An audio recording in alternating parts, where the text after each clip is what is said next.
I want everyone else to understand they're a part of this process. Mhm. Yeah. There's a lot of concern that's out there right now about things that are happening, problems that are happening. A lot of people that have things they want to say, they have complaints. How do they bring them to your attention? How does the process work for those who would like to engage in it? And what is appropriate for submission to your office? What do they need? Thank you. So, those, the public, the veterans, the employees, whomever, are all people that we need to hear from, right? Because oftentimes, whether it's employees, whether it's veterans, whether it's stakeholders, people see different perspectives of things. And there might be something they see that doesn't smell right, sound right, look right. And those are the times that we need you to call us up or to go to our website. Preference is to go to our website. Um, and I think you have that, but it's, I We'll believe put it it's on the screen.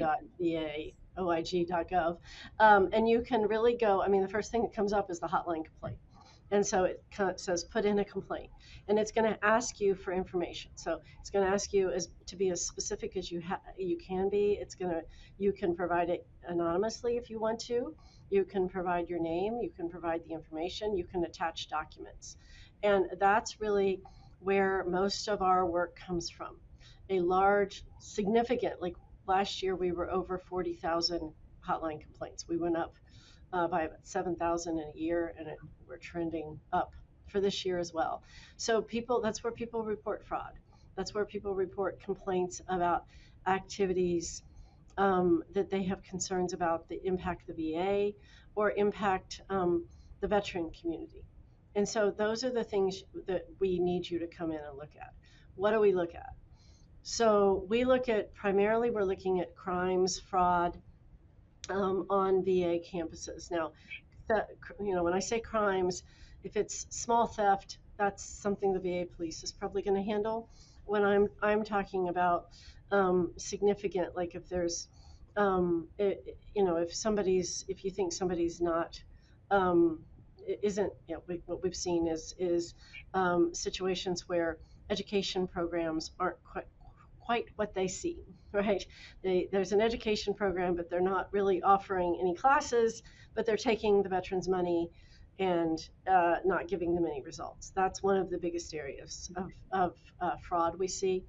Healthcare is another one, and healthcare fraud is very different. You can have healthcare fraud in caring for the veteran, in billing for the veteran, in contracting, any of those areas.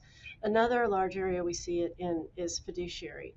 Many veterans have people who've been appointed to help them, and unfortunately, what we've seen much too much of is that fiduciary taking the money and not putting it towards the veteran. We do see some cases of compensation fraud where a veteran lies about things. That's not as high level as people make it out to be, but it does exist. We also see mortgage loan fraud. So there's all sorts of areas there. So when a complaint comes in, we take a look at it. The hotline team will take a look at it. We call it a triage, and they will determine: is it a patient safety issue? Is it a fraud issue? Is it a crime issue?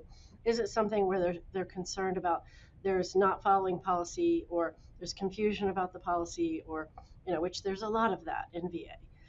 Because it's a big organization, and there's no controls or lack of controls or perceived lack of controls. And so people complain about all that. And so they make sure it goes to the right organization, the right team.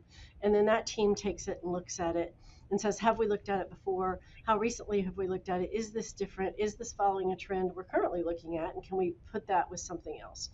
Or is this new, right? Currently, I will tell you our investigators are just one part of us.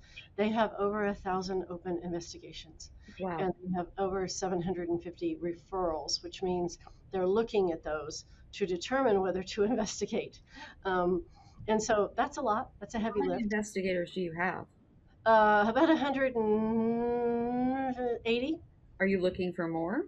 We will be doing some hiring. That's coming up. Right now, we're looking at how many we can hire and where, but we will be doing that. And so, if you're interested, watch USA Jobs. I would tell you about my skills, but that'll have to be an offline conversation. The I'm told. auditors, inspectors are out in VA all the time, like looking at things I and bet. assessing things and talking to them. I mean, we're in, we're talking, we're out, we're looking at data. We do a lot of data looking, a lot of The only data. reason I would be interested is because I saw the badge you got to carry. And I mean, I'm being 100% real here.